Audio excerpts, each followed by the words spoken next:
G7 media network మీ digital media భాగస్వామి. Hi hello friends, నేను మీ allrounder Ravi. Welcome to G7 education, నవ్వుతూ నేర్చుకో.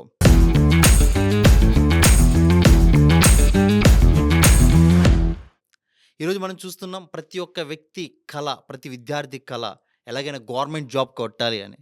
సో గవర్నమెంట్ జాబ్ కోసం ప్రతి ఒక్కరు ఎదురు చూసే ఆప్షన్ ఏంటంటే కనుక యూపీఎస్సీ. ఈ యూపీఎస్సీలో చాలామంది కూడా ట్రైనింగ్ తీసుకుంటారు, చక్కగా కోచింగ్కి వెళ్తారు, చాలా కష్టపడతారు. సో సరైనటువంటి మెంటరింగ్షిప్ లేకపోవడం వల్ల చాలామంది ఫెయిల్యూర్ అవుతారు. సో ఎలా మనం మెంటరింగ్ తీసుకోవాలి, ఎలా జాబ్ కొట్టాలి, ఎడ్యుకేషన్ పరంగా మనం ఏ రకంగా ముందుకు వెళ్ళాలి, జాబ్ పరంగా ఎలా సక్సెస్ అవ్వాలని అనేక విషయాలు సో ఈరోజు మనం చర్చించుకుందాం. మనతో పాటు the very wonderful, the great mentor so Alekhya గారు మనతో పాటు ఉన్నారు, యూపీఎస్సీ మెంటర్. సో మేడం గారిని అడిగి అనేక విషయాలు తెలుసుకుందాం. హాయ్ మేడం, నమస్తే అండి. ఎలా ఉన్నారు? చాలా బాగున్నాను. మీరు ఎలా ఉన్నారు? Super madam. Yeah, Yeah. And ఇంట్రడక్షన్లో చెప్పిన బేస్ మీదే చాలామంది ఎగ్జాంపుల్ ఫర్ సివిల్స్కి వద్దాం మేడం. సివిల్స్కి వచ్చిన తర్వాత చాలామంది యూపీఎస్సీ సంబంధించినటువంటి ఎగ్జామినేషన్లో చాలామంది చాలా బాగా ప్రిపేర్ అవుతున్నారు, చాలా బాగా కోచింగ్ తీసుకుంటున్నారు, చాలా డెడికేషన్గా ఒక లైఫ్ అంబిషన్ గోల్ పెట్టుకుని ఈసారి ఎలాగైనా కొట్టాలని అనుకుంటున్నారు. కానీ రిజల్ట్స్ దగ్గర ఫెయిల్యూర్ అయిపోతున్నారు. కొంతమంది దగ్గరకు వచ్చి అరే 1 or 2 మార్క్స్లో పోయింది, ర్యాంక్ వచ్చింది, ఇంకా అనుకున్నంత ర్యాంక్ రాలేదని ఫెయిల్యూర్ అయిపోతున్నారు. సో చాలా హార్డ్ వర్క్ చేస్తున్నా. సో ఎందుకు ఈ ఫెయిల్యూర్కి మెయిన్ రీజన్ ఏంటి? ఇప్పుడు అందరూ ఏం చేస్తున్నారు అంటే మీరు చెప్పినట్టుగా కోచింగ్ తీసుకుంటున్నారు. Hmm. చాలా మంచి ఇన్స్టిట్యూషన్స్ నుంచి కోచింగ్ తీసుకుంటున్నారు. Hmm. కావాల్సిన బుక్స్ అన్నీ కొనుక్కుంటున్నారు. Okay, Yes, yes. చాలా అవర్స్ కష్టపడి చదువుతున్నారు. Hmm. వెళ్ళి ఎగ్జామ్ రాస్తున్నారు, రిజల్ట్ రావట్లేదు. ఎందుకు అన్నది అర్థం కావట్లేదు. ఇక్కడ అన్ని కరెక్టే ఉన్నాయి కదా అని అనిపిస్తుంది. Hmm. కానీ ఇక్కడ చాలా ఇంపార్టెంట్ మిస్సింగ్ లింక్ ఉంది. అదేంటంటే పర్ఫెక్ట్ స్ట్రాటజీ. ఓకే. ఈ ఎగ్జామ్కి ఏం కావాలి, ఈ ఎగ్జామ్ రిక్వైర్మెంట్ ఏంటి, ఏం చదవాలి, ఏం చదవకూడదు, దేని మీద ఎక్కువ ఫోకస్ చేయాలి, ఎగ్జామ్లో క్వశ్చన్స్ దేన్ని బేస్ చేసుకొని అడుగుతున్నారు, క్వశ్చన్స్ ఎక్కడి నుంచి వస్తున్నాయి, ఒక టాపిక్ చదివేటప్పుడు దాన్ని ఎంత ఇన్డెప్త్లో చదవాలి, ఎస్. లాంటివి ఒక హండ్రెడ్స్ ఆఫ్ ఆస్పెక్ట్స్ ఉన్నాయి. ఓకే. ఈ హండ్రెడ్స్ ఆఫ్ ఆస్పెక్ట్స్ని స్టూడెంట్స్ మిస్ అయిపోతున్నారు. అంటే కోచింగ్లో తీసుకునేటప్పుడు వాళ్ళు చెప్తారు కదా మేడం, అంటే కోచింగ్లో ఏం చెప్తారు అంటే ఒక సబ్జెక్ట్ Yeah. డీల్ చేసేటప్పుడు ఒక టాపిక్ మీద ఓవర్వ్యూ ఇస్తారు. Yeah. Okay, Yeah. In depth చెప్తారు, ఆ కాన్సెప్ట్ ఎక్స్ప్లెయిన్ చేస్తారు. ఎస్. ఓకే, ఏమి చదవాలో ఏమి చదవకూడదో చెప్పట్లేదు కదా, ఓకే. అది నేను అంటున్నాను. ఓకే. సో ఇక్కడ అంతా కావాల్సింది ఏంటి అంటే ఏది చదవాలి, ఏది చదవకూడదు, ఏది ఎంత చదవాలో తెలియాలి. చాలా లాజిక్ ఉంది. హా, Yeah. అది మిస్ అవ్వటం వలన Hmm. ర్యాంక్స్ రావట్లేదు. అంటే ఇది కోచింగ్ సెంటర్లో చెప్పరా ఇవి? చెప్పరు. ఎలా చెప్తారండి? అంటే అది అది పాసిబుల్ కూడా కాదు. ఓకే. సార్ వచ్చి స్టేజ్ మీద ఉండి Hmm. ఒక పీపీటీ రెడీ చేసుకొని లేకపోతే నోట్స్ డిక్టేట్ చేసో ఇది కాన్సెప్ట్, దాని వెనకాల ఉన్న అర్థం ఎక్స్ప్లెయిన్ చేస్తారు, స్ట్రాటజీస్ ఎక్స్ప్లెయిన్ చేస్తారు, టాపిక్ అంతా ఎనలైజ్ చేసి వెళ్ళిపోతారు. ఓకే. ఆయన జాబ్ అది, అక్కడి వరకు ఆయన చేసేస్తున్నారు. ఓకే. నెక్స్ట్ వచ్చేది స్టూడెంట్ చేయాలి. ఇది Okay. నా పని. ఎప్పుడైనా గుర్తుపెట్టుకోండి మీరు, కోచింగ్ రోల్ అన్నది కేవలం 10% మాత్రమే. Okay. 90% స్టూడెంట్ రోలే ఉంటుంది. ఓకే. అదే రిజల్ట్ ఇస్తుంది. ఓకే. సార్ ఆ క్లాస్ రూమ్లో ఉన్న 100 స్టూడెంట్స్కో 200 స్టూడెంట్స్కో అదే చెప్తున్నారు, Hmm. అందరూ అవే రాసుకుంటున్నారు. కానీ అది మీకు వేరేలాగా అర్థమవుతుంది, నాకు వేరేలాగా అర్థమవుతుంది. ఓకే. ఎగ్జామ్లో క్వశ్చన్ వచ్చిన దాన్ని బట్టి నాకు తెలిసిన ఆ విషయాన్ని నేను ఒకలాగా యానలైజ్ చేసుకొని కాంప్రిహెండ్ చేసుకుంటాను. మీరు చేసుకునేది డిఫరెంట్ ఉంటుంది. నేను రాసేది వేరు, మీరు రాసేది వేరు. అందుకని మీకు నాకు వేరే మార్క్స్ వస్తున్నాయి. ఇద్దరం ఒకటే క్లాస్ ఒకటే సార్ దగ్గర నేర్చుకున్నప్పుడు ఇద్దరికి ఒకటే మార్క్స్ ఎందుకు రావట్లేదు? Hmm. It is not about the coaching, it is Okay. About my comprehension, okay. It is about your analysis. Okay. ఆ డిఫరెన్స్ ఉంది చూసారా, Yeah. అది ఎప్పుడైతే స్టూడెంట్ పట్టుకుంటారో ఓకే. అప్పుడు సక్సెస్ పెరుగుతుంది. ఓ సూపర్. అంటే బేసిక్గా చాలామందికి ట్రిక్ తెలియదు. అంటే చాలామంది మాకేమైనా డౌట్స్ ఉన్న సార్ని అడుగుతాం కదా, అంటే కోచింగ్ దగ్గర ఇది నా ఓన్గా ఏముంటుంది, దీని మైండ్లో బలంగా పెట్టేసుకోవాలి, బలంగా మైండ్ ఒక బండ గుర్తు పెట్టేసుకోవాలనే ఆస్పెక్ట్లో వెళ్ళిపోతూ ఉంటారు. సో చాలామందికి మీరు చెప్తున్న ఆస్పెక్ట్ ఎవరికి తెలియదు, అంటే ఇట్లా ఈ రకంగా వెళ్ళాలని. అలాంటిదప్పుడు విద్యార్థులు తీసుకోవాల్సిన కరెక్ట్ డెసిషన్ ఏంటి? ఇప్పుడు ప్రిపరేషన్లో ఉన్న మేజర్ గ్యాప్ ఇదేనండి. ఉమ్.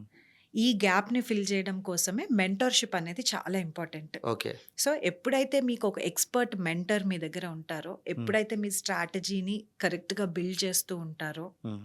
అప్పుడు సక్సెస్ అనేది ఖచ్చితంగా వస్తుంది. ఓకే.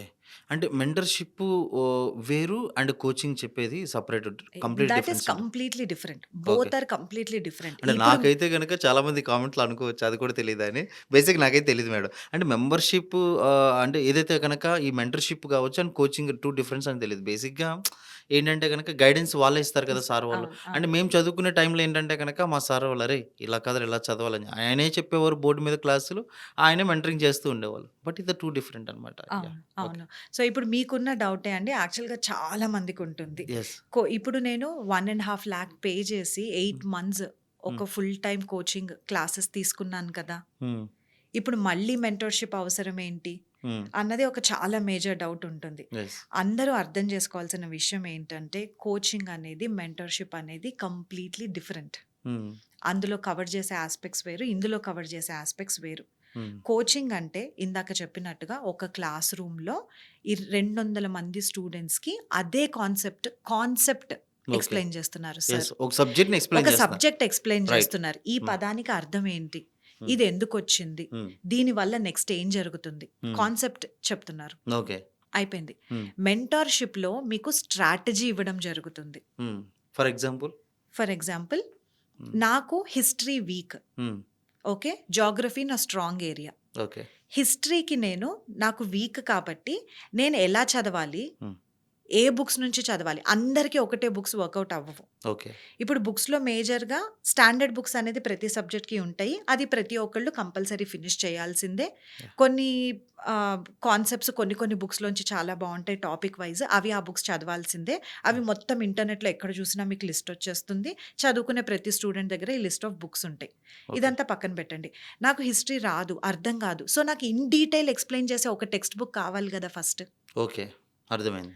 ఓకే. యాహ్! నేను ఫస్ట్ ఈ టెక్స్ట్ బుక్ చదువుకొని, అర్థం చేసుకొని, హ్మ్. అప్పుడు ఆ స్టాండర్డ్ బుక్‌కి వెళ్తే నాకది అర్థమవుతుంది. యెస్. అందరితో పాటు నేను ఆ స్టాండర్డ్ బుక్ చదివితే నాకెప్పటికీ హిస్టరీ టఫ్‌గానే మిగిలిపోతుంది. ఒక భయంగానే మిగిలిపోతుంది. యెస్. అంటే మనం అంటే నా చదువుకున్న తెలుగులో వీక్‌నెస్ ఐడెంటిఫై చేసుకోవటము. యెస్. ఆ వీక్‌నెస్ ఈ సెల్ఫ్ అనాలిసిస్ అనేది హ్మ్. చాలా మందిలో తక్కువ ఉంటుంది. యెస్. అందుకు మెంటార్ ఉంటే ఈజీ అవుతుంది. ఓకే. ఈ సెల్ఫ్ అనాలిసిస్ నేను చేసుకోగలను అని అనుకుంటే మెంటార్‌షిప్ నాకు నేనే mentor. Okay. Right. Okay. And for example ఏంటంటే మనకి పద్యం కింద చాలా సంస్కృతిలో మనం అన్ పద్యం చదివేస్తాం. కింద భావం తెలీదు చాలా మందికి. ఆ! సో, మీరు చెప్తున్న అది. మెంటరింగ్ భావం సో, లాంటిది. నా రైట్. అహా! నా నా నా స్ట్రెంగ్త్స్ ఏంటి? హ్మ్. పాలిటీ నాకు చాలా బాగా వచ్చు. యాహ్! సో, పాలిటీలో అందరూ 80 స్కోర్ చేస్తుంటే, హ్మ్. నేను 100 స్కోర్ చేయగలిగే ఆ! కెపాసిటీ నాలో ఉన్నప్పుడు, ఆ 20 మార్క్స్ ఎక్స్‌ట్రా స్కోర్ ఎలా చేయగలుగుతాను నేను? ఓకే. యాహ్! వచ్చిన దాన్ని ఇంకా ఎక్కువ ఇంప్రూవైజ్ చేయటము, ఓకే. రాని దాన్ని లెవెల్ పెంచి మోర్ దాన్ యావరేజ్‌కి తీసుకురావటము. Okay. Right. Identifying your strengths, yeah! Identifying your weaknesses. ఒక టైలర్ మేడ్ స్కెడ్యూల్ ఫర్ మీ. యాహ్! నేను నైట్ టైమ్సే చదువుతానండి. ఓకే. అప్పుడే నా నా మోస్ట్ ప్రొడక్టివ్ టైమ్ అది. హ్మ్. ఓకే. హ్మ్. నాకు మార్నింగ్ క్లాసెస్ ఉన్నాయి. ఇప్పుడు నైట్ టైమ్ అంతా చదివితే మార్నింగ్ ఎళ్లి క్లాసెస్‌లో పడుకుంటారు గదా! హ్మ్. ఎలా సెట్ అవుతుంది? యెస్. సో, అంటే ఇప్పుడు క్లాస్‌లో ఉన్న 200 స్టూడెంట్స్‌కి ఒక్కటే టైప్ ఆఫ్ మైండ్‌సెట్ ఉండదు. ఒకటే గ్రాస్పింగ్ పవర్ ఉండదు. ఒకటే మెమరీ పవర్ ఉండదు. హ్మ్. ఒకళ్ళకి 1 అవర్‌లో చదివితే అయిపోయేది. యాహ్! ఇంకొకళ్ళకి హాఫ్ అన్ అవర్‌లో చదివితేనే అయిపోతుంది. యెస్. సో, అందరిని నేను ఈ టాపిక్ నువ్వు 1 అవరే చదువు అంటే, ఫాస్ట్‌గా ఫినిష్ చేసే వాళ్ళ హాఫ్ అన్ అవర్ వేస్ట్ అవుతోంది గదా! యెస్. ఎగ్జాక్ట్‌లీ. సో, ఈ ఆప్టిమైజేషన్ గురించి మాట్లాడుతున్నాను నేను. ఓకే. మనకున్న టైమ్‌ని మనము ఏ సబ్జెక్ట్‌కి ఎంత అలాట్ చేయాలి? ఎలా అలాట్ చేయాలి? హ్మ్. నా స్పెసిఫిక్ ఆహ్, నా క్వాలిటీస్‌ని యాహ్! బట్టి, నా రిక్వైర్మెంట్‌ని బట్టి ఎవరికి వాళ్ళకి స్ట్రాటజీ ఇండివిడ్యువల్‌గా హ్మ్. ఇవ్వటం అనేది మెంటార్‌షిప్. ఇది యెస్. క్లాస్ రూమ్‌లో టెక్నికల్‌గా పాసిబుల్ గూడా కాదు. యాహ్! 200 మెంబర్ స్టూడెంట్స్‌ని సార్ ఎలా అడ్రెస్ చేయగలుగుతారు? 100% రైట్ కదా! అది. చేయలేరు. యెస్. జనరల్‌గా ఏవైతే ఉంటాయో ఆ ట్రిక్స్ అన్నీ చెప్తారు. హ్మ్. జనరల్‌గా అందరికీ వర్కౌట్ అయ్యేది. యెస్. ఆ జనరల్‌గా వర్కౌట్ అయ్యే ట్రిక్స్ 25% ఉంటే, హ్మ్. నాకు టైలర్ మేడ్ 75% ఉండాలి. ఓకే. రైట్. నా మైండ్‌సెట్‌కి సూట్ అయ్యేవి. యాహ్! అది మెంటార్‌షిప్. మేడం చాలామంది స్టూడెంట్స్‌లో ఎక్కువగా ఇప్పుడున్నవంటి ఈ టెక్నాలజీ బాగా విపరీతంగా పెరిగిన కొద్దీ సో, ఏమవుతుందంటే గనక స్టూడెంట్స్ చాలా ఈజీ వేలో జాబ్ కొట్టేయాలి. చాలా ఈజీ వేలో ఎళ్ళిపోవాలి. అంటే చాలా అప్పటి స్టూడెంట్స్‌కున్నంత పేషెన్స్ చాలామందికి ఎక్కువ లేదు. ఫర్ ఎగ్జాంపుల్ ఏంటంటే గనక అయ్య బాబోయ్! మనం ఎవరైనా గనక ఒక degree complete bachelors any degree and BTech కావచ్చు, ఎనీ డిగ్రీ కంప్లీట్ చేసిన వాళ్ళు 3 ఇయర్స్ డిగ్రీ తర్వాత అమీర్పేట దిల్‌సుఖ్ నగర్ సెంటర్‌లోకొచ్చి ఏదైనా ఒక డొమైన్ నేర్చేసుకొని ఫర్ ఎగ్జాంపుల్ టాబ్లూ కావచ్చు, పైథాన్ కావచ్చు, వాటెవర్ సాఫ్ట్‌వేర్ బేస్ మీద ఏదైనా కోచింగ్ నేర్చేసుకొని 6 మంత్స్‌లో త్వరగా సాఫ్ట్‌వేర్ ఫీల్డ్, ఐటీ ఫీల్డ్‌లోకి వెళ్ళిపోవాలని చెప్పేసని. కొంతమంది ఏంటంటే గనక యూపీఎస్‌సి బేస్ మీద సివిల్స్‌లో ప్రిపేర్ అవ్వాలంటే బాబోయ్! సంవత్సరానికి 1000 ప్లస్ పోస్టులు పడితే, ఆ 1000 దానికి 15,00,000 మంది వాళ్ళు అప్లై చేస్తారు. మనకి ఏజ్ లిమిట్ 35 ఇన్ని సంవత్సరాలు గవర్నమెంట్ కోసం మనం అంతగానం వేస్ట్‌రా బాబు ఇదంతా అంటారు. అంటే మన భాషలో చెప్పాలంటే, బాబోయ్! అంత ఓపిక మన వల్ల కాదు. అంత టైం ఉండదు. ఈ సంవత్సరం ఇన్ని సంవత్సరాలు ట్రై చేసి మన వల్ల కాదు వచ్చేది కాదని చెప్పేసి అంటారు. సో, ఇలాంటి యువత యొక్క మైండ్ సెట్ మారాలంటే ఏం చేయాలి? మీరిచ్చే సజెషన్ ఏంటి? ఓకే. యాక్చువల్‌గా ఏమవుతుందంటేనండి, యాహ్! ఇదివరకు రోజుల్లో గవర్నమెంట్ జాబ్ అంటే హ్మ్. ఒక రకమైన వాల్యూ ఉండేది. హ్మ్. చాలామంది గవర్నమెంట్ జాబ్ కోసం మొగ్గు చూపేవాళ్ళు. ఎందుకు అంటే, ఔట్‌సైడ్ గవర్నమెంట్ ఆపర్చునిటీస్ అనేవి చాలా తక్కువుండేవి. హ్మ్. ఓకే. సాలరీ ఎక్కువున్నా గూడా స్టెబిలిటీ చూసుకునేవాళ్ళు. యెస్. గవర్నమెంట్ జాబ్‌లో స్టెబిలిటీ ఎక్కువ. తర్వాత పెన్షన్ గూడా వస్తుంది. యెస్. మధ్యలో తీసేయటం లాంటివి ఉండవు. ఇలాంటివి ఎన్నో బేస్ చేసుకొని గవర్నమెంట్ జాబ్ మీద ఎక్కువ ఇంట్రెస్ట్ చూపించేవాళ్ళు. ఇప్పుడు ఏమైందంటే ప్రెజెంట్ డే వరల్డ్‌లో ఆపర్చునిటీ అనేది చాలా పెరిగిపోయింది. హ్మ్. ఓకే. గవర్నమెంట్ జాబ్ ఒక్కటే ఆప్షన్ కాదు. డిగ్రీ మీరెవ్వరినన్నా తీసుకోండి. డిగ్రీ ఫినిష్ చేసిన వాళ్ళే మాక్సిమం మెంబర్స్ ఉంటారు. యెస్. ఎవ్వరు 10థ్‌లో, 12థ్‌లో చదువు ఆపేసేయట్లేదు. అవును. మాక్సిమం పీపుల్ డిగ్రీ ఫినిష్ చేస్తున్నారు. తర్వాత పెళ్లి చేసుకొని ఉండిపోనివ్వండి, ఉద్యోగం చేసి ముందుకు వెళ్ళనివ్వండి. అవును. కానీ డిగ్రీ అనేది మాత్రం ఖచ్చితంగా అందరూ చేస్తున్నారు. అవును మేడం. ఈ బేసిక్ స్కిల్ సెట్ అన్నది మీకు ఆ గ్రాడ్యుయేషన్ ఎప్పుడైతే ఫినిష్ చేస్తారో బేసిక్ స్కిల్ సెట్ వచ్చేస్తుంది. హ్మ్. ఈ బేసిక్ స్కిల్ సెట్‌తో మీకు బయటకు వెళ్ళిన తర్వాత ఎన్నో జాబ్ ఆపర్చునిటీస్ ఉన్నాయి. యెస్. ఎగ్జాక్ట్‌లీ. ఓకే. ఆ పెద్ద సముద్రంలో గవర్నమెంట్ జాబ్ అన్నది ఒక చిన్న పార్ట్ మాత్రమే అయింది. హ్మ్. Yes madam. అందుకని చెప్పి మీకు అలా అనిపిస్తుంది తప్పిస్తే, ఆ హ్మ్. గవర్నమెంట్ జాబ్ కోసము డెడికేటెడ్‌గా కూర్చునే వాళ్ళు, అదే పట్టుకున్న వాళ్ళు, హ్మ్. అదే లైఫ్ అనుకోని ఉన్నవాళ్ళు ఇప్పటికీ చాలా మంది ఉన్నారు. హ్మ్. ఇప్పటికీ ఆ జాబ్స్ కొడుతూనే ఉన్నారు. వాళ్ళు హ్మ్. అనుకున్నట్టుగా సక్సెస్ అవుతూనే ఉన్నారు. యెస్. ఇట్స్ జస్ట్ థట్ చుట్టూ ఉన్న ఇతరత్ర ఆపర్చునిటీస్ చాలా ఎక్కువయ్యాయి. Yes madam. ఓకే. మనం చేసిన డిగ్రీకి తగ్గట్టుగా ఏదో ఒక జాబ్ వస్తుంది. హ్మ్. ఇప్పుడు మీరు ఒకవేళ గనక స్టాటిస్టిక్స్ తీసుకుంటే అన్‌ఎంప్లాయిడ్ యూత్ హ్మ్. తక్కువ మంది ఉన్నారు. హ్మ్. మేబీ అండర్ ఎంప్లాయిడ్ యూత్ ఎక్కువ మంది ఉంటారు. అంటే ఓహ్! నేను చదువుతున్న నా క్యాలిబర్ కంటే తక్కువ లెవెల్ జాబ్ చేస్తున్నా నేను. హ్మ్. అవును. అలాంటి వాళ్ళు ఎక్కువ ఉన్నారు అన్‌ఎంప్లాయిడ్ కంటే. అవును మేడం. ఎగ్జాక్ట్‌లీ. అది ప్రాబ్లమ్ అయితే తప్పిస్తే హ్మ్. ఇలా డెడికేషన్ లేకపోవటము అనేది ఏమీ లేదు. యాహ్! అంటే చూడండి మేడం బేసిక్‌గా ఏంటంటే గనక, ఇప్పుడున్న టెక్నాలజీ బాగా ఇంప్రూవ్‌మెంట్ అయిన మూమెంట్‌లో ఎనీ బ్యాచిలర్స్, బీటెక్ కంప్లీట్ చేసిన వాళ్ళు కావచ్చు, వీళ్ళందరూ కూడా ఎక్కువ శాతం ఈ ప్రైవేట్ సెక్టార్‌లో ఇప్పుడు టెక్నాలజీ, సాఫ్ట్‌వేర్ కంపెనీస్ విపరీతంగా డెవలప్‌మెంట్ అవుతున్నాయి. చాలా ఈజీ వేలో కూడా చాలా బిజినెస్ ఆఫర్స్ కూడా వచ్చేస్తున్నాయి. చాలామంది బిజినెస్ ఈ యూపీఎస్‌సి బేస్ మీద అందరికి ఉన్నవంటి ఒక ప్రధానమైనవంటి ఒక పెద్ద డౌట్ ఏంటంటే, కొన్ని లక్షల మంది అప్లికేషన్స్‌లో నేను ఒక్కడిని సెలెక్ట్ అవ్వడం అనేది పాసిబుల్ కాదు. ఒకవేళ సెలెక్ట్ అవ్వచ్చేమో బై ది లక్ మీద బేస్ అయి ఉంటది. లేదంటే గనక ఎన్ని సంవత్సరాలైనా దానికి ప్రయత్నం చేస్తూనే ఉండాలి. అంత ఓపిక మాకు లేదనేది చాలా దాని వాల్యూ తెలిసినోళ్ళే తప్ప జనరల్‌గా కామన్ స్టూడెంట్స్ యొక్క ఒపీనియన్ ఇది. మీరేమంటారు? ఇప్పుడండి ఈ 1000 జాబ్స్ వస్తున్నాయి హ్మ్. Every year on an average. Yeah! 1000 members fill అవుతున్నారు గదా! అవును. ఆ 1000 మెంబర్స్ ఎక్కడి నుంచి వస్తున్నారు? మనలోంచే వస్తున్నారు. అవును. వేరే స్పెషల్‌గా ఎక్కడ ఏదో స్కూల్స్‌లో చదివి హ్మ్. చేసిన వాళ్ళు కాదు. యెస్. ఆ 1000 మంది మనలోంచే వస్తున్నారు. యెస్. ఆ 1000 మందిలో ఉన్న వాళ్ళకి, లేని వాళ్ళకి డిఫరెన్స్ ఏంటి అంటే, హ్మ్. ఇప్పుడు మీరు చెప్పిన ఎగ్జాక్ట్ ఫ్రేజ్ హ్మ్.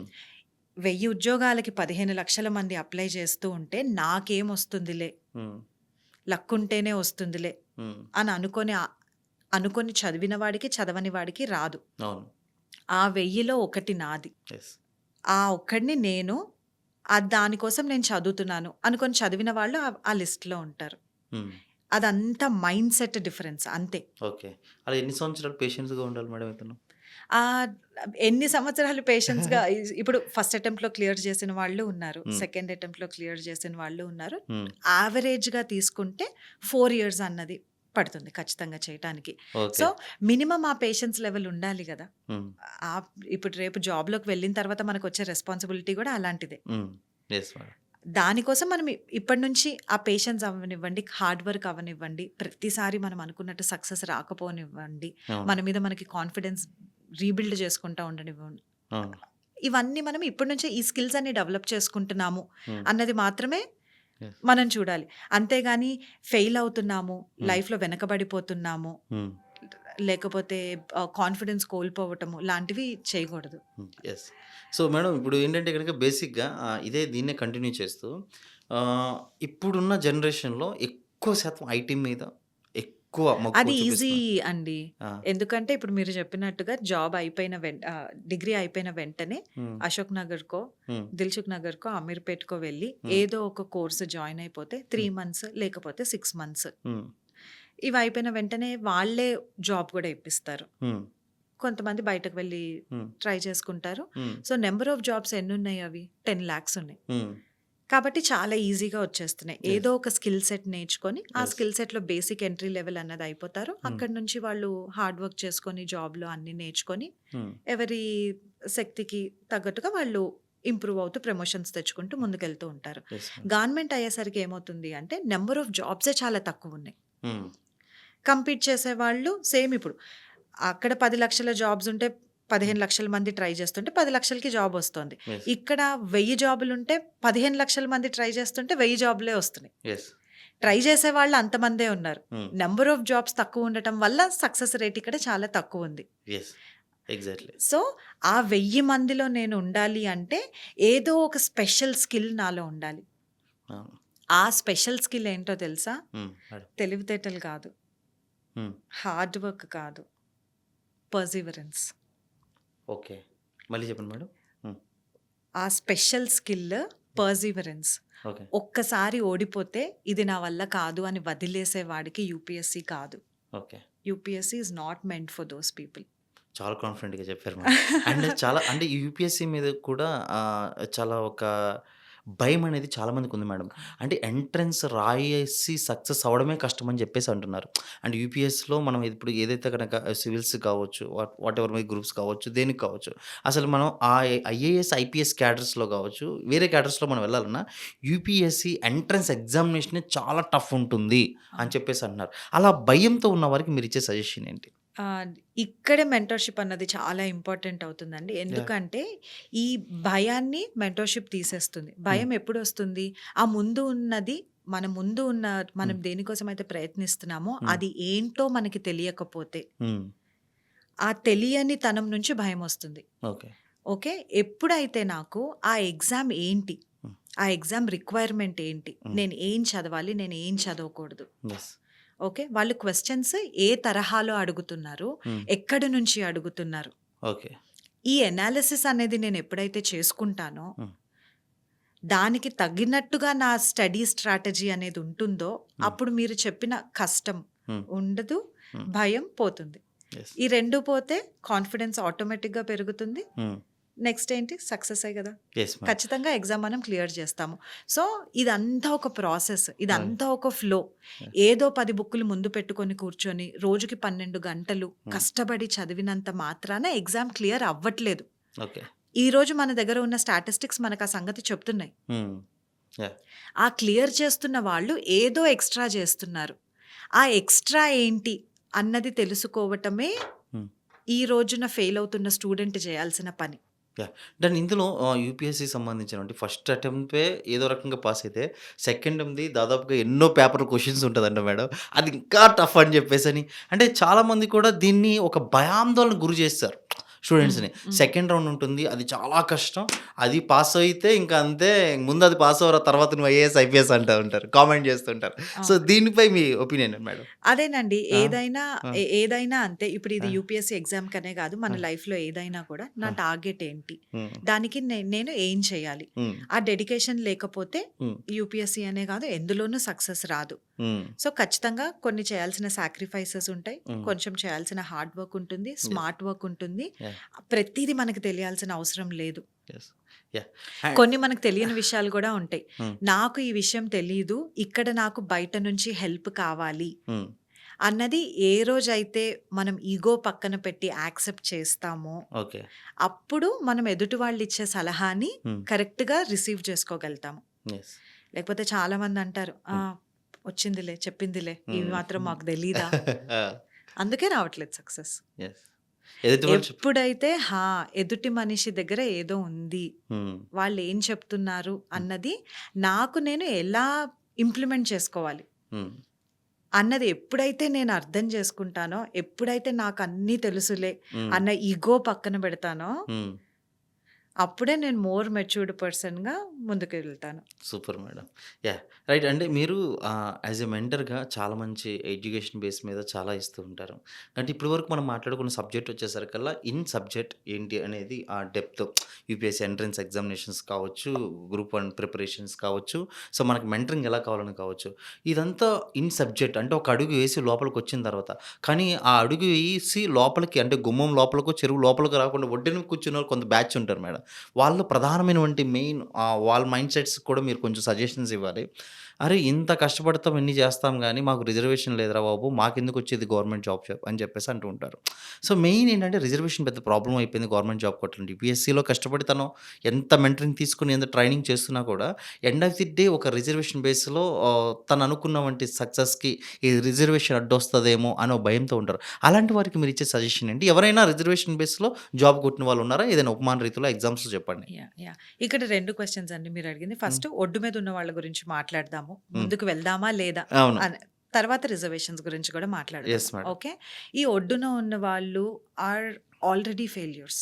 Hmm. Even before they tried anything, Hmm. వాళ్ళందరూ ఆల్రెడీ ఫెయిల్యూర్సే. Okay. వినడానికి చాలా హార్ష్గా ఉండొచ్చు, వింటున్న వాళ్ళు చాలా బాధపడచ్చు, కానీ this is the reality. Okay. అది చేద్దామా, ఇది చేద్దామా, అలా చేద్దామా, ఇలా చేద్దామా, ఈ చేద్దామా థాట్ ఉంది చూసారా, Hmm. ఎన్ని సంవత్సరాలన్నా ఆలోచించుకోండి, అది డ్రాగ్ అవుతూనే ఉంటుంది. Yes. అక్కడ అటెంప్ట్ చేసేది లేదు, రిజల్ట్ వచ్చేది లేదు. Hmm. So you are already a failure. Okay. ఏదైనా సరే నాకు లైఫ్లో ఏం కావాలి, నేను ఇలా ఒక సాఫ్ట్వేర్ ఎంప్లాయీ లాగా ఇలా ఉందాం అనుకుంటున్నానా, గవర్నమెంట్ జాబ్తో ఇలా ఉండాలనుకో, రెండు కరెక్టే. Hmm. ఒక్కొక్కరికి నా నా నా లైఫ్ స్టైల్ని బట్టి, నా మైండ్ సెట్ని బట్టి, నా ఫైనాన్షియల్ స్టేటస్ని బట్టి, నాకు ఉన్న self goals and interest and ప్యాషన్ని బట్టి Hmm. నాకు ఇది రైట్ అవ్వచ్చు, మీకు ఇది రైట్ అవ్వచ్చు. Yes. Exactly. Okay, Hmm. నాకు ఏది రైట్ అన్నది నా కోసం నేను కూర్చొని కొంచెం టైం స్పెండ్ చేసి ఎనలైజ్ చేసుకొని, ఓకే ఇది నాకు ఇది కావాలి Hmm. అని ఫిక్స్ అవ్వాలి ఫస్ట్. Yes. ఇది ఎన్ని సంవత్సరాలు తీసుకుంటారు ఫిక్స్ అవ్వటానికి? నా దగ్గరకు వచ్చే స్టూడెంట్స్ అందరికీ నేను ఒకటే చెప్తాను, నేను ఒక క్వశ్చనైర్ ఇస్తాను వాళ్ళకి. Hmm. బిగినర్స్ కూడా వస్తారు నా దగ్గరికి, ఈవెన్ కోచింగ్ తీసుకోకంటే ముందు కూడా వస్తారు నా దగ్గరికి. Okay. నేను వాళ్ళ గురించి వాళ్ళతో కొంచెం సేపు మాట్లాడి ఇంటరాక్ట్ అయ్యి వాళ్ళకు ఒక క్వశ్చనైర్ ఇచ్చి I give them a time. Hmm. రేపు ఈ టైం కల్లా answer all these questions to your self, నాకు చెప్పకు నువ్వు. Hmm. ఓకే, అన్ని బయటకి షేర్ చేసుకోవాల్సిన అవసరం ఉండదు. Yes. నీ మనస్సాక్షికి నువ్వు జెన్యూన్గా ఈ క్వశ్చన్స్కి ఆన్సర్ చేసుకుంటే you will have all your answers. The problem is we don't talk with our selfs. మనలో మనం మాట్లాడుకోము, ఈ సెల్ఫ్ ఇంట్రోస్పెక్షన్ ఏదైతే ఉందో మనం చేసుకోము. అందుకని లాట్ ఆఫ్ కన్ఫ్యూజన్స్లో బతుకుతాము. ఆ కన్ఫ్యూజన్ వలన భయం వస్తుంది, నేను చేయగలనా చేయలేనా, వెళ్తే ఏమవుతుంది, వెళ్తే ఎన్ని సంవత్సరాలు పడుతుంది, ఫెయిల్ అయిన తర్వాత పరిస్థితి ఏంటి. Hmm. కన్ఫ్యూజన్ వల్ల ఈ క్వశ్చన్స్ అన్నీ వస్తున్నాయి. Yes. ఆ క్వశ్చన్స్ రాకూడదు అంటే కన్ఫ్యూజన్ పోవాలి, కన్ఫ్యూజన్ పోవాలి అంటే నాకు నేను Hmm. మోటివేషన్ చేసుకోవాలి. Yes. మోటివేషన్ చేసుకోవాలి, Hmm. నిజాయితీగా నాకు నేను కొన్ని క్వశ్చన్స్కి ఆన్సర్స్ చెప్పుకోవాలి. ఓకే. ఓకే. Okay, Yeah. ఎప్పుడైతే ఆ నిజాయితీగా నేను చెప్పుకుంటానో Hmm. ఖచ్చితంగా నేను ఏం చేయాలి అన్నది నాకు తెలుస్తుంది. Okay. So that is what I give my students. I give this questionnaire, ఇవన్నీ మీరు ఆన్సర్ చేసుకోండి. మీరు దీంట్లోకి రావాలా వద్దా అన్నది మీకు ఆన్సర్ తెలిసిపోతుంది.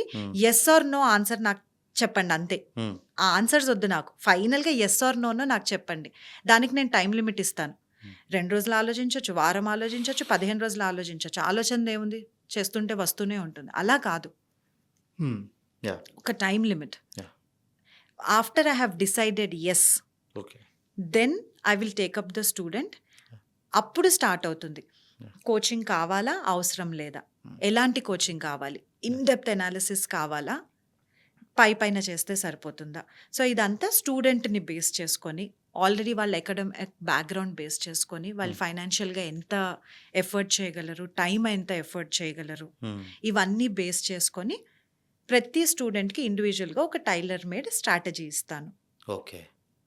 ఎన్ని అవర్స్ చదవాలి, ఎలా చదవాలి, ఏ బుక్స్ నుంచి చదవాలి, ఇది ఎందుకు చదవాలి, ఎవ్రీ వీక్ టార్గెట్స్ ఇస్తాను.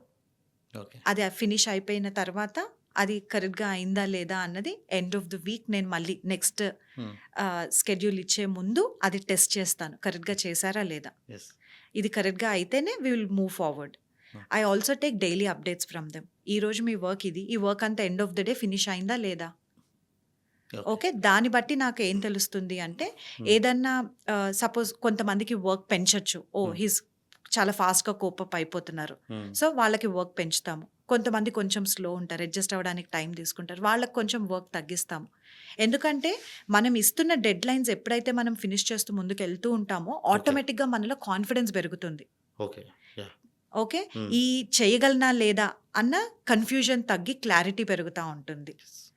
అందుకని చెప్పి రియలిస్టిక్ డెడ్ లైన్స్ ఉండడం చాలా ఇంపార్టెంట్. ఆ రియలిస్టిక్ డెడ్ లైన్స్ ఆ స్టూడెంట్కి నేను సెట్ చేస్తాను.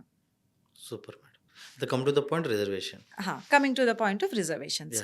ఈ రిజర్వేషన్స్లో ఎక్కడ క్లియర్ కట్ డేటా లేదు సేయింగ్ ఒక జనరల్ కేటగిరీ స్టూడెంట్ కేవలం రిజర్వేషన్స్ వలన ఆ జాబ్ కోల్పోయాడు అన్నది ప్రూవ్ చేయడానికి ఎక్కడ కన్సిస్టెంట్ స్టాటిస్టిక్స్ లేవు. It's just a myth. Okay. Fail అయిన ప్రతి ఒక్కళ్ళు నా ప్రయత్న లోపం వల్ల నేను ఫెయిల్ అయ్యాను అని చెప్పుకోవటం కంటే రిజర్వేషన్ వల్ల రాలేదురా అని చెప్పుకోవటం అది కావాలని చెప్పుకుంటున్నాడు. అది. ఓకే. ఓకే, అంటే యాక్చువల్గా చూసుకుంటే యూపీఎస్సీ, నేను స్టాటిస్టిక్స్ ప్రకారం మాట్లాడుతున్నాను, డేటా తీసుకొని మాట్లాడుతున్నాను. ప్రిలిమ్స్లో మీరు కట్ ఆఫ్స్ చూసుకోండి. జనరల్ కేటగిరీ, ఈడబ్ల్యూఎస్, బీసీ వీళ్ళ కట్ ఆఫ్స్లో పెద్ద డిఫరెన్స్ ఏమీ ఉండదు. ఓకే. చాలా తక్కువ మార్క్స్ డిఫరెన్స్ ఉంటుంది ప్రిలిమ్స్. ఎవరికైనా మేజర్ హర్డల్ ప్రిలిమ్సే. అవును. Prelims is the elimination exam. 15 లక్షల మంది రాస్తూ ఉంటే 15 లక్షల మందిలోంచి కేవలం 3,000 4,000 మందిలో మాత్రమే ప్రిలిమ్స్ క్లియర్ చేసి వస్తున్నారు. సో మేజర్ ఎలిమినేషన్ అన్నది ప్రిలిమ్స్ లెవెల్లోనే అయిపోతుంది. ఆ ప్రిలిమ్స్ కట్ ఆఫ్సే తీసుకోండి మీరు, చాలా హ్యూజ్ గ్యాప్స్ ఉండవు, చాలా దగ్గరగా ఉంటాయి కట్ ఆఫ్స్. అంటే ఒక ఈడబ్ల్యూఎస్ కేటగిరీ వాళ్ళకి, ఒక జనరల్ కేటగిరీ వాళ్ళకి ఈక్వల్ ఆపర్చునిటీ ఉంది అని చెప్తున్నాను నేను. ఓకే, డన్, అర్థమైంది మేడం. మేజర్ అలా చాలా డిఫరెన్స్ ఎక్కడ ఉంటుంది అంటే ఎస్సీ ఎస్టీ వాళ్ళకు ఉంటుంది. ఓకే. ఎందుకు అంటే ప్రిలిమ్స్లో 2 పేపర్స్ ఉంటాయి, ఒకటి జనరల్ స్టడీస్, ఒకటి సీసాట్ పేపర్. సీసాట్ పేపర్ అన్నది కంప్లీట్గా మ్యాథ్, ఇంగ్లీష్, ఈ అనలిటికల్ స్కిల్స్ అన్నమాట అదంతా. సో అక్కడ ఎస్సీ ఎస్సీ స్టూడెంట్స్ వాళ్ళు ల్యాక్ అవుతారు కాబట్టి సీసాట్లో వాళ్ళ స్కోర్స్ ఎప్పుడు కన్సిస్టెంట్గా తక్కువ ఉంటాయి. సో అంటే అది జనరేషనల్గా వాళ్ళలో ఉన్న ఒక ఇది కాబట్టి వాళ్ళకి ఫెయిర్ ఫీల్డ్ ఇవ్వడం కోసం అని చెప్పి, ఒక ఫెయిర్ ఆపర్చునిటీ ఇవ్వడం కోసం అని చెప్పి అక్కడ మాత్రం కట్ ఆఫ్స్ తక్కువ ఉంటాయి. Okay. Otherwise there is no huge difference in cut offs. కాబట్టి రిజర్వేషన్ వల్ల జాబ్ రాదు అనేది కేవలం అపోహ మాత్రమే. రిజర్వేషన్లో కూడా జస్ట్ రిజర్వేషన్ ఉన్నందుకు ఎవరికి ఇచ్చేసేయట్లేదుగా, వాళ్ళ స్ట్రిక్ట్ టెస్ట్స్, మినిమం మార్క్స్ అవన్నీ క్లియర్ చేసిన వాళ్ళకే ఇస్తున్నారు రిజర్వేషన్ క్యాండిడేట్ అయినా కూడా. సో ఎక్కడైనా చూసుకోండి, it is all about the quality only, not just because you have reservation. For example మీరు దాంట్లోనే కంటిన్యూషన్ చేస్తాను మేడం. ఇప్పుడు ఒక పర్సన్ రిజర్వేషన్ బేస్లో ఉన్నాడు, సో తను చాలా అంటే చాలా హార్డ్ వర్క్ చేశాడు. ఒక అతనికి రిజర్వేషన్ అనేది తక్కువ ఉంది, సో అతను కూడా అంతే హార్డ్ వర్క్ చేశారు. ఇద్దరు కంపేరింగ్ చేసుకుంటే బేసిక్గా బాగా చదివిన పర్సన్ ఒక్క మార్కులో రిజర్వేషన్ 1%లో తను జాబ్ మిస్ అయింది. యావరేజ్గా ఓకే పర్వాలేదు చదువుకున్న అతనికి కూడా సో, రిజర్వేషన్ 1 పాయింట్ ఎక్కువుంది కాబట్టి తినకి ఫస్ట్ జాబ్ వచ్చింది మేడం. So, okay. అంటే ఇప్పుడు 1 పాయింట్ పర్సెంటేజ్ కూడా ఇస్ ద వెరీ మోస్ట్ ఇంపార్టెంటే కదా! యెస్. It is. సో, దీన్ని మనం ఎలా తీసుకోవాలి? అంటే చాలామంది అడిగేది చాలామంది స్టూడెంట్స్‌తో నేను డైరెక్ట్‌గా మాట్లాడుతున్నప్పుడు అదే. ఏముందన్నా ఇప్పుడు మా వాడున్నాడు. ఇద్దరం ఒకటే రూమ్‌మేట్స్ చాలా కష్టపడి చదివాము. రిజర్వేషన్ అనేది పెద్ద ఇదే కాదు గానీ ఒక్క మార్క్‌లో దానికి హ్మ్. నన్ను తీసేసారు. వాడికి ఇచ్చేసాడు. వాడు నాకంటే 1 మార్క్ తక్కువ అంటాడు. హ్మ్. సో, ఈ ఒక్క మార్క్‌లో కూడా డిఫరెన్స్ ఉంది కదా! ఓకే. సో, ఇప్పుడు ఎస్సీ, 1000 ఎస్టీ గురించి మీరు జాబుల్లో, యాహ్! 1000 జాబ్స్‌లో ఇప్పుడు మీరు చెప్తున్న ఆ క్యాండిడేట్ ఆ! 1 మెంబర్ లేకపోతే 2 మెంబర్స్ ఉంటారు. అంతే. ఓకే. ఓకే. యాహ్! అరే ఆ 1 మార్క్ నాకంటే హ్మ్. తనకి 4 మార్క్స్ ఎక్కువొచ్చాయి. తనకొచ్చింది. రిజర్వేషన్ వల్ల నాకు రాలేదు అన్నది. యాహ్! మిగిలిన 60 మెంబర్స్, మిగిలిన 600 మెంబర్స్ ఉన్నారుగా. 60% ఆఫ్ ద యాహ్! మెంబర్స్ ఉన్నారుగా జనరల్ కేటగిరీలో జాబ్ యెస్. కొట్టిన వాళ్ళు. Yes madam. యాహ్! వీళ్ళని ఎగ్జాంపుల్‌గా తీసుకోవచ్చుగా. Yes madam. అరే జనరల్ కేటగిరీ అయినా కూడా జాబ్ కొట్టారు యెస్ మేడం. అన్న 60% ఎగ్జాంపుల్ తీసుకోవచ్చుగా. ఎందుకు ఆ 1%, 2% ఎగ్జాంపుల్ తీసుకుంటున్నారు? Yes. It is human psychology that we always exaggerate okay. Troubles. Hmm. డిజాస్టర్స్‌ని ఒక చాలా తక్కువ ప్రాబబిలిటీ ఉన్న సినారియోస్‌ని ఔట్ ఆఫ్ ప్రపోర్షన్ ఆలోచించి భయపడటం హ్యూమన్ నేచర్. యెస్. సునామీ ఎన్ని సార్లు వచ్చింది? ఒకసారే వచ్చింది. కానీ సునామీ భయము మనలో ఎంతుంది? హ్మ్. ఓకే. ఎర్త్‌ని ఒక మెటీరియాయిడ్ వచ్చి క్రాష్ చేస్తుంది. యెస్. దాని ప్రాబబిలిటీ ఎంత? 0.00072%. యెస్. కానీ దాని కోసం మన భయం ఎంత? హ్మ్. ఇది గూడా అంతే. ఓకే. ఆ 1 మార్క్ వలన రిజర్వేషన్ లేకపోవటం